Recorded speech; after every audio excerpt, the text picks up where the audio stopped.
Hi friends, అందరూ ఎలా ఉన్నారు? ఈ ఇయర్లోనే అతి పెద్ద డిజాస్టర్ మూవీ గేమ్ చేంజర్ గురించి మాట్లాడుకోబోతున్నాం. ఒక సినిమా పద్ధతి పాడు లేకుండా, ఇన్ఫర్మేషన్ ఇంటిమేషన్ లేకుండా, కథనం లేకుండా, కోట్లు పెట్టి పాటలు తీసేసి దాన్ని సినిమాలో పెట్టకుండా 5 గంటల సినిమా తీసి 2.5 గంట మాత్రమే రిలీజ్ చేసి ఎవడున్నాడు, ఎందుకున్నాడు, ఎలా ఉన్నాడు అనే చిన్న ఇన్ఫర్మేషన్ కూడా లేకుండా, వీళ్ళు ఎందుకురా ఇంతమందిని పెట్టారు అనే ఇంగిత జ్ఞానం లేకుండా దిల్ రాజు గుండెలో పెద్ద గడ్డబార పెట్టినటువంటి ఫేడ్ అవుట్ డైరెక్టర్ శంకర్ గురించి మాట్లాడుకోబోతున్నాం. Let's start our today's video. ఇప్పుడు డైరెక్టర్లదే ఎక్కువ తప్పు ఉంది. ఇప్పుడు నువ్వు ఇష్టం రా, నీకు 3 సంవత్సరాలు ఇచ్చేస్తున్నా, 4 సంవత్సరాలు ఇచ్చేస్తున్నా, నువ్వు మంచి సినిమా తీరా అంటే ఎర్రికొత్తల సినిమాలు తీసేటట్టుంటది. ఆ ఎర్రికొత్తల సినిమానే గేమ్ చేంజరు. మన శంకర్ తెలుగు ఫిల్మ్ ఇండస్ట్రీని ఎంత తక్కువ అంచనా వేశాడంటే, మనం అప్పుడెప్పుడో నాగార్జున లారెన్స్ కలిసి చేసిన సినిమా ఒకటి ఉంది. ఆ సినిమాలో విలన్ అంటారు అనమాట. తెలుగు వాడంటే పంచ కట్టేసి ఎర్ర లుంగి పచ్చ షర్టు అని చెప్పి అవహేళన చేస్తాడు. ఆ అవహేళనని మన శంకర్ అనేటోడు నిజం చేశాడనమాట. అసలు ఒక హీరో అతను ఐఏఎస్ ఆఫీసర్ ట్రైన్లో నుంచి దిగేటప్పుడు పంచ బనీను కట్టుకొని దిగుతాడంట. ఇంతకంటే ఎరిహూక్తనం ఏమైనా ఉందా? నేను మరీ అంత ఎదవలా కనపడుతున్నారా? ఓ మాదిరిగా కూడా కనపడలేదా? నిన్న మొన్న అంకుళ్ళు ఆంటీస్ ఒక రేంజ్ లో షార్ట్లు వేసేస్తూ బాక్సర్లు వేసేస్తూ తిరుగుతూ ఉంటే ఐఏఎస్ ఆఫీసర్ అంట పంచ కట్టుకొని బనీను కట్టుకొని దిగుతాడంట. ఆయన ఏమన్నా పల్లెటూరు బ్యాక్గ్రౌండ్ ఉన్నాడా? కాదు, ఆయన సిటీలోనే పెరుగుతాడు. కాకపోతే పంచ బనీను పట్టుకొని దిగాలన్నమాట. ఇది మనోడి ఇంట్రొడక్షన్. నేను తెలుగు హీరోలను తప్పు పట్టను, టాప్ 5లో ఉన్న వాళ్ళని అసలు తప్పు పట్టను. మన నాని, విజయ్ దేవరకొండ, ఇట్లా ఇంకా లిస్టు పెద్దగా ఉంది. మన వాళ్ళు తప్పే లేదు. ఇప్పుడు మంచి లేత మటన్ని ఒకటి చేతికిస్తే వాడు దాన్ని మంచి బిర్యానీ చేస్తే అద్భుతమైనగా ఉంటుంది, లేకపోతే కర్రీ చేస్తే అద్భుతంగా ఉంటుంది. వాడు దాన్ని మార్చేస్తే అదే ఈ గేమ్ చేంజర్. ఇంకా హీరో క్యారెక్టరైజేషన్లో అసలు తలా తోకుండా లేకుండా ఒక రేంజ్లో మన శంకర్ తీసుకెళ్ళిపోయాడు అనమాట. హీరోకి కోపం ఉంటుంది. ఆ కోపం వల్ల అతను రోడ్డు మీద డ్యాన్స్ చేస్తాడంట. బా ఏమి రైటింగో సూపర్ కదా. ఇప్పుడు ప్రతి సినిమా చూసినోడు ఏమంటున్నాడు, మన రామ్ చరణ్ ఓల్డ్ క్యారెక్టర్ బాగుంది, న్యూ క్యారెక్టర్ బాగాలేదు అని చెప్పి చెప్తున్నారు. ఎందుకు? ఆ ఓల్డ్ క్యారెక్టరు ఒక మాట మీద నిలబడతాడు. అతనికి ఒక క్యారెక్టరైజేషన్ ఉంది. అతను ఏమంటాడు స్టార్టింగ్లో, డబ్బులు అయితే పార్టీ వద్దు అంటాడు. డబ్బులు ఎక్కడైతే ఉంటుందో అక్కడ పార్టీ వద్దు అని చెప్పి చాలాసార్లు చెప్తాడు. చచ్చిపోయే ముందు కూడా ఈ పార్టీని మనం క్యాన్సిల్ చేసేద్దాం, డబ్బులు వద్దురా నాయనా అంటాడు. కానీ ఈ క్యారెక్టర్ హీరోయిన్ ఏమంటుంది, నువ్వు ఐపీఎస్ వద్దు, నీ కోపానికి ఐఏఎస్ అయిపోవాలి అంటది. ఐఏఎస్ అయిపోతాడు. శ్రీకాంత్ ఏమంటాడు, నా తర్వాత సీఎం మన రామ్ చరణ్ అంటాడు, నేను సీఎంగా రెడీ అయిపోతానని చెప్పి నిలబడిపోతాడు అనమాట. దాని తర్వాత విలన్గాడు వచ్చి ఏమంటాడు, నీకు అర్హత లేదు అంటాడు. అవును, అర్హత లేదా, అయితే తగ్గిపోతాను అంటాడు. ఒక ఐఏఎస్ ఆఫీసర్గా ఎలక్షన్లు పనులు చేసినప్పుడు వాళ్ళ అమ్మ ఈమె అని నిరూపించేదానికి వాడు ట్రై చేస్తే వాళ్ళ అమ్మ చచ్చిపోయేదానికి హీరోనే కారణం అవుతాడు.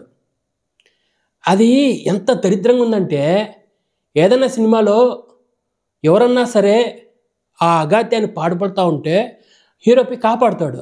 ఇక్కడ రివర్స్ అనమాట. వాళ్ళ అమ్మ చనిపోతుంది, మన హీరోపై ఏడుస్తాడు. ఇప్పుడు ఎవడు గొప్ప అని నిరూపిద్దాం అనుకున్నాడు శంకరో, నాకు అర్థం కావట్లే. సో ఈ ఫస్ట్ క్యారెక్టర్లో క్యారెక్టరైజేషన్ లేకపోవడము, సెకండ్ క్యారెక్టర్లో అంత మంచి క్యారెక్టరైజేషన్ ఉన్నా తేలిపోయిందనమాట. ఇంకా యాక్టర్స్ గురించి మాట్లాడితే సునీల్ ఎందుకున్నాడో తెలీదు, బ్రహ్మానందం ఎందుకున్నాడో తెలీదు, మన వెనల్ కిషోర్ ఎందుకున్నాడో తెలీదు. వీళ్ళందరినీ 5 గంటల సినిమా తీశాడంట. 5 గంటల సినిమాలో మొత్తం క్యారెక్టర్లు లేచిపోయాయని చెప్పి రీసెంట్గా మన బ్రహ్మానందం గారే చెప్పారు. ఎందుకు చెప్పారు? నాది పెద్ద క్యారెక్టరే, కాకపోతే సినిమాలో కొంచెం క్యారెక్టర్ చూపించారు అని చెప్పి చెప్పేశాడు అనమాట రీసెంట్గా.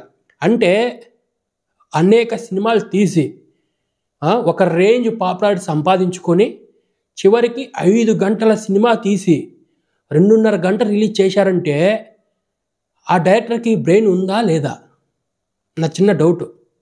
మళ్ళీ ఆయన పోయి తమిళ ఇంటర్వ్యూలో ఏమని చెప్తారంటే, నేను సాటిస్ఫాక్షన్ లేను, 5 గంటల సినిమా తీశాను, కాకపోతే మనకి 2.5 గంట రిలీజ్ అయ్యింది అని చెప్పి చెప్పేస్తాడు. ఇప్పుడు నువ్వు ఒకటి కమిట్ అయ్యావు, ఏది ఇండియన్ 2 అని, దాన్ని మింగావు దీన్ని మింగావు, 2 అయిపోయాయి. ఈ శంకర్ అనే డైరెక్టర్ వల్ల మన కమల్ హాసన్కి టైం బొక్క, రామ్ చరణ్కి టైం బొక్క. ఈ సినిమాకు 2 పార్ట్స్ ఇద్దాం అనుకున్నాడా? అంజలి క్యారెక్టర్ ఉందమ్మా, ఆమె ఫస్ట్ హాఫ్లో ముస్లింగా యాక్ట్ చేసింది, సెకండ్ హాఫ్లో మన రామ్ చరణ్కి వైఫ్గా యాక్ట్ చేసింది. ఆమె మెడకాయ తిరిగిపోయి ఉంటుంది, సునీల్ కూడా ఒకవైపు తిరిగిపోయి ఉంటాడు. అసలు మన శంకర్ ఏం చెప్తాం అనుకున్నాడు జనాలకి, ఇది మేము ఎప్పుడో చిన్నప్పుడు మేము పుట్టకముందు ఉన్నటువంటి క్యారెక్టరైజేషన్ అన్ని తీసుకొచ్చి మాకు మళ్ళీ చూపిద్దాం అనుకుంటే అట్టా తప్పు కదా శంకర్. ఇప్పుడు శంకర్ ఎలా సినిమా తీశాడు అంటే, మనం రోట్లో రుబ్బేసి దాన్ని నోట్లో నమిలేసి అది మన జీర్ణాశయంలో జీర్ణమైపోయి పాయకనాకి పారేసిన తర్వాత ఉంటుంది చూడు అశుద్ధం, అట్లా చేసాం మనం ఆ స్టోరీని. దాన్ని తీసుకొచ్చి మళ్ళీ మనకు చూపించాడు పాన్ ఇండియా అని. అంత దరిద్రంగా ఎవడన్నా సినిమా ఇస్తాడా?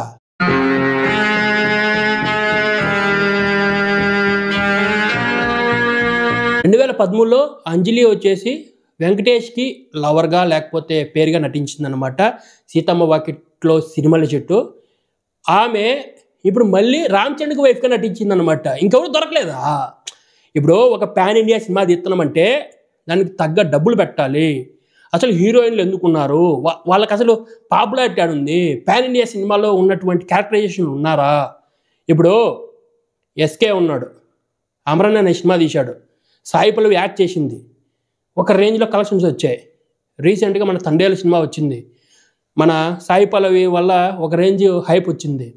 ఇప్పుడు పాన్ ఇండియా సినిమా తీస్తున్నామంటే గుడ్డెత్తిపోయి షేర్లో పడినట్టు కాదు. మంచి మంచి హీరోయిన్లు తీసుకోవాలా, మంచి మంచి క్యారెక్టరైజేషన్లు తీసుకోవాలా. పాన్ ఇండియా తీస్తున్నామంటే పాన్ ఇండియన్ యాక్టర్స్ని పెట్టుకోవాలా. వాళ్ళకి డబ్బులు ఇస్తున్నాం కదా, ఫ్రీగా తీసుకోవట్లేదు కదా. అంత అజ్ఞానమైంది. ఆ అంజలి అనే ఆమెని మన వెంకటేష్ పక్కన పెట్టేశాడు. అప్పుడెప్పుడు 2013లో పేరుగా తీసుకున్నామే, 2025 12 సంవత్సరాలు మళ్ళీ ఎందుకు పేరు అని చెప్పి పక్కన పెట్టేశారు. అటువంటి యాక్టర్స్ని తీసుకొచ్చి ఇటువంటి బిగ్ ప్రాజెక్ట్లో పెడదామనుకుంటే ఎంత అవివేకం, ఎంత అజ్ఞానం. ఇప్పుడు ఆమె యాక్టింగ్ సరిగా చేయలేదని చెప్పట్లే, కాకపోతే రామ్ చరణ్ పక్కన యాక్ట్ చేయాల్సినంత రేంజ్ కాదని చెప్తున్నా. వినయ విజయరామ డిజాస్టర్. ఆ హీరోయిన్ తీసుకొచ్చి మళ్ళీ పెట్టినారు. అంత గోలే ఎందుకు? మన దిల్ రాజు చెప్తారనమాట ఇంటర్వ్యూలో, మేము ఎంత ట్రై చేసినా దానికి హైప్ రావట్లేదంటే, నువ్వు అలాంటి వాళ్ళు పెట్టుకున్నావు, ఇంక హైప్ అన్ని వస్తుంది. ఏది ఏమై చేసినా రామ్ చరణ్కి 3 సంవత్సరాలు గుడిపిచ్చారు. శంకర్ సినిమాలో పాటలు అద్భుతంగా ఉంటాయి, అమోఘంగా ఉంటాయి, వాటిని ఒక రేంజ్లో చిత్రీకరించాడు అని చెప్పి సొల్లు మింగుతూ ఉంటారు అనమాట. ఏ సాంగ్లో అలా వైకుంఠపురంలో పెట్టినంత ఎఫర్ట్స్ ఏ సాంగ్లో పెట్టలే, కాకపోతే అద్భుతం అమోఘం అన్నారు. అదేదో కొత్త కెమెరా తీసుకొచ్చి పెట్టినామన్నారు, ఆ పాటనే తీసి పాట దుబ్బినారు. ఎందుకు? ఆయన 75 కోట్లు పాటలకే అయిందన్నాడు, ఒక పాట లేదు. రంగస్థలం సినిమాకి నేషనల్ అవార్డు మిస్ అయిపోయింది. వీళ్ళు ఎందుకు ట్రై చేయలేదో నాకు తెలియదు, కానీ దానికి మిస్ అయిపోయింది.